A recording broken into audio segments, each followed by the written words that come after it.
Hey guys, today we're looking at 6.4, which is the last part of chapter 6.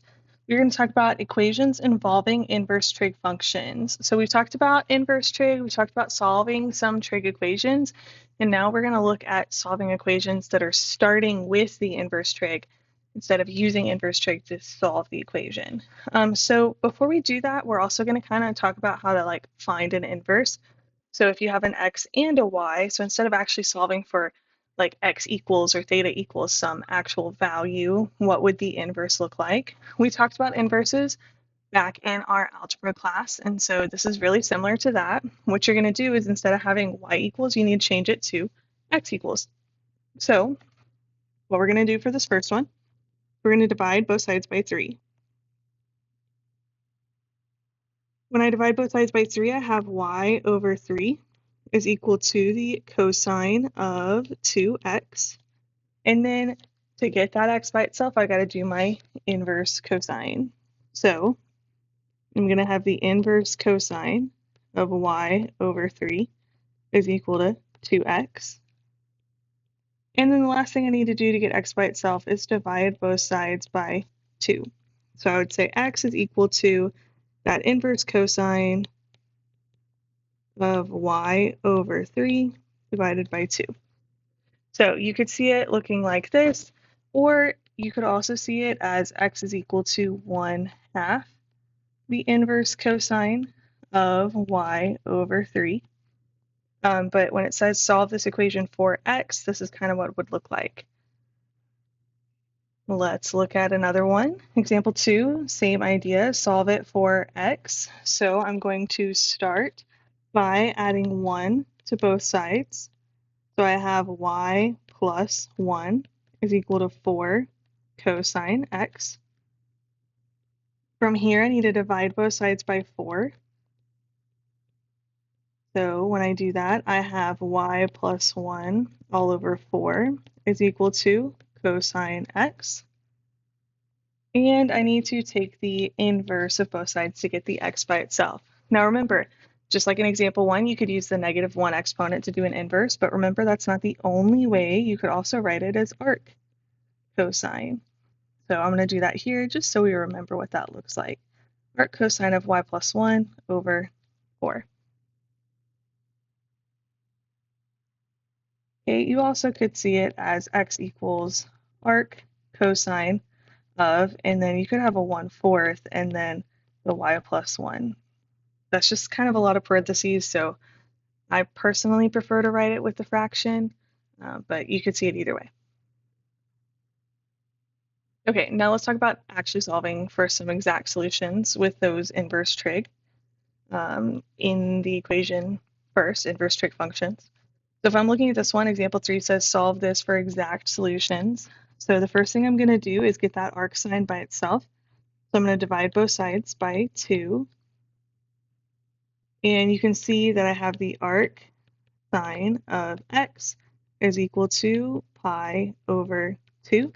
And so just like what I've been doing here is, not been doing here, what I've been doing with my other problems, where I change it from a cosine to an inverse cosine or arc cosine, I can switch it around here as well.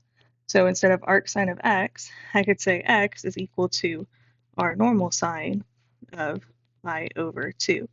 I can kind of flip it around using that inverse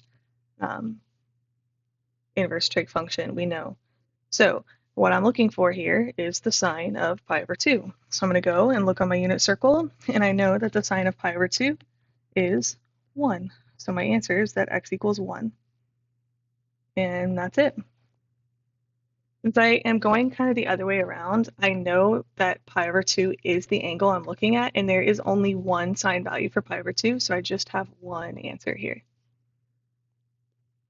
Okay, let's look at some other examples. This one only had one arc sine, one inverse trig function in it, but what happens if we have multiple inverse trig functions in it? So that's what we kind of look at on the back of the notes.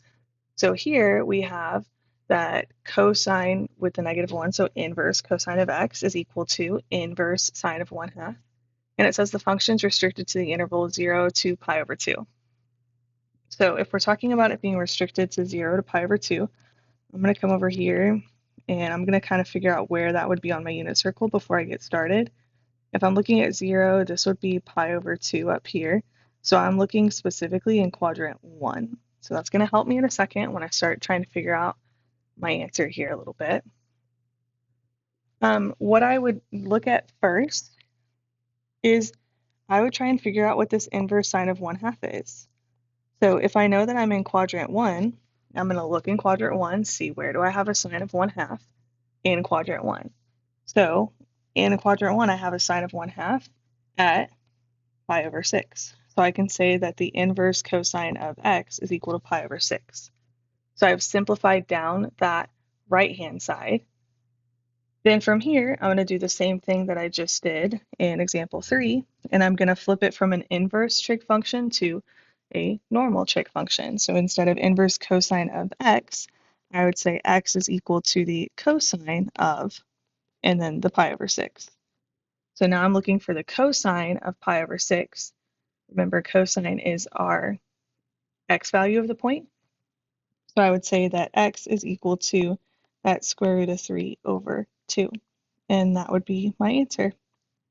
So it's not too different from the example 3 that we just did on the previous page. You've just got to actually like simplify and figure out what your inverse trig is that you're starting with first, that inverse sine of 1/2.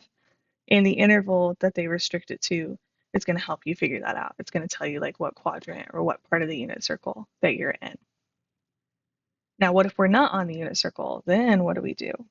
So that's where we are looking at example 5 right here.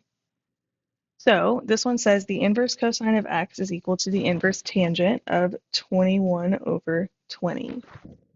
So if I'm looking at this one, this is where it does get just a little bit trickier.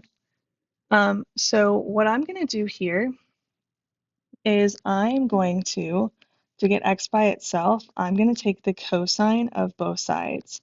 So what that is going to look like is I'm going to have the cosine of that inverse cosine of x. And on the right-hand side, I'm going to do the same thing, the cosine of that inverse tangent of the 21 over 20. Now, the reason I would do that is because over here on the left-hand side, the cosine and the inverse cosine are going to cancel out. So now I just have x. And on the right-hand side, now I'm taking the cosine of that inverse tangent. And that looks like some problems that we did back in, I think it was the 6.1 notes. Maybe, yeah, I'm pretty sure it was 6.1, maybe 6.2, but I'm pretty sure it was 6.1 where we first talked about our inverse trig. And so we had some problems where it was find the sine of the inverse tangent or the tangent of the inverse cosine or the cosine of the inverse tangent like we have here. And when we had problems like this, what we would do is we would look at a triangle and figure out where that triangle needs to be first, in what quadrant, draw our triangle, and use our Pythagorean theorem or Pythagorean identity theorem to help us figure out the missing side and help us figure out what that cosine, sine, tangent, the part that I have in pink here, would be. So I'm going to look here, and if I'm looking at my quadrants, all smarties take calculus. Well, if this fraction is positive, that means tangent is positive. So I can't be in quadrant 2 or quadrant 4. And then remembering from that set of notes, I'm pretty sure it was the 6.1 notes, where we had like all of the domains and ranges listed out for our inverse functions. If I'm talking about tangent, it's from negative pi over 2 to positive pi over 2, which means we can't be over here in quadrant 3, so we've got to have our triangle going up in quadrant 1. So if I draw my coordinate grid, my triangle for tangent has to be going up and over here in quadrant 1.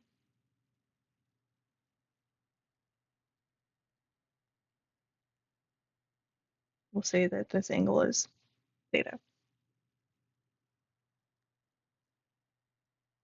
So I can use my SOHCAHTOA,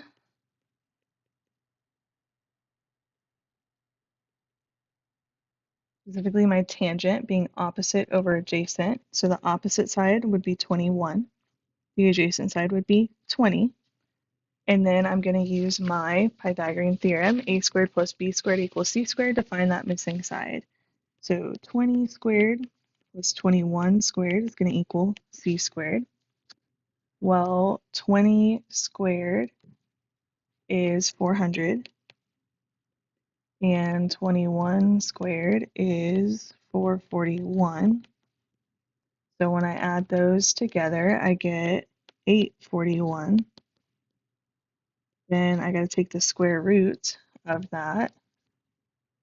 And the square root of 841 would be 29. So my hypotenuse here is going to be 29.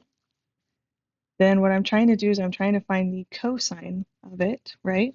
So I'm going to use my ca to match with that cosine that I'm trying to find. So adjacent over hypotenuse would be the 21 over the 29. So x is going to equal, or sorry, adjacent's not 21, adjacent's 20. 20 over 29.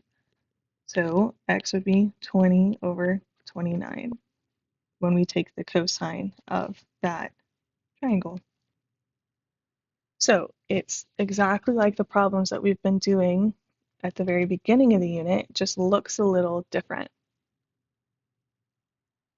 Let's do one more just to make sure we remember how to do this. This one says solve arctangent A equals arcsine of 12 over 37 for A. So arctangent of A, same idea as what we just did there, except for we've got that arctangent. So I'm going to take the tangent of both sides. So I'm going to have the tangent of that arctangent A, and that's going to equal, and I'm going to take the tangent on this right side over here, the tangent of, and we're taking the tangent of that arc sine of 12 over 37. So the tangent and the arctangent cancel. So I get A is equal to, and then the tangent of that arc sine of 12 over 37. So once again, we've got to figure out what quadrant we're going to be in. We're looking at sine, and it's positive, so we're not going to be in the bottom. We got to be somewhere up in the top. The A or the S stands for all. Smarties, take calculus. A is all, S is sine. With our inverse sine function, just like our inverse tangent function, goes from negative pi over 2 to positive pi over 2. So it's not going to be in that quadrant 2. It's got to be in quadrant 1. I'm going to draw a triangle in quadrant 1.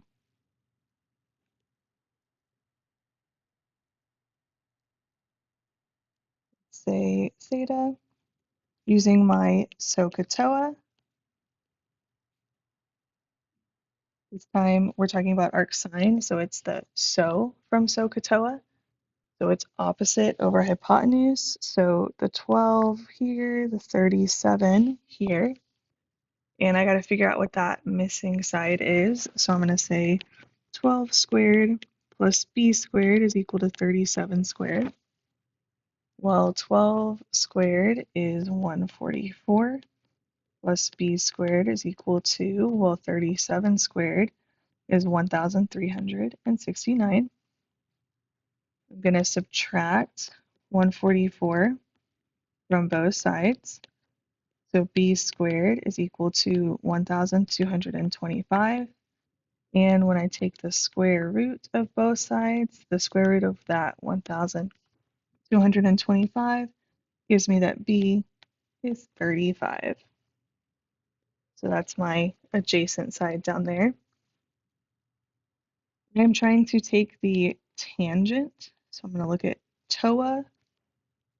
That's going to be my opposite over my adjacent. So A is going to equal 12 over 35.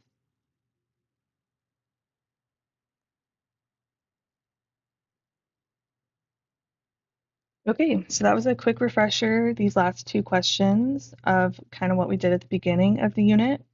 And then we talked a little bit about how to look at problems where they originally have the inverse trig functions in them. And we looked at how to find an inverse where you just have x and y. You're not actually solving for like it equals this fraction or it equals this angle or something like that. So that's it for the 6.4 notes. Make sure you get started on your assignment that goes with this. Let me know if you have any questions, and y'all have a good day.